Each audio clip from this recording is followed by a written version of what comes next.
The overall goal of this modeling technique is to simulate the mechanical environment experienced by developing zebrafish jaws.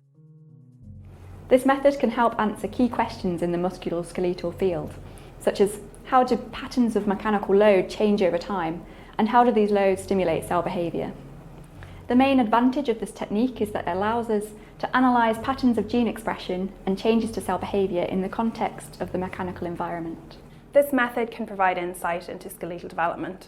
It can also be applied to any other biological structure that experiences mechanical load, such as the skeletal elements in higher vertebrates or the cardiovascular system.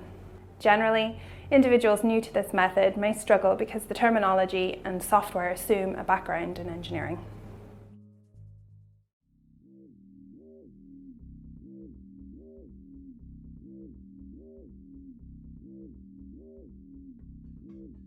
To visualize the shape of the skeletal elements, quantify muscle and identify the exact placement of the muscle attachments. Immunostain the fish at the appropriate age for skeletal myosin and type 2 collagen. First, fix a fish larva in 4% paraformaldehyde in PBS for 1 hour.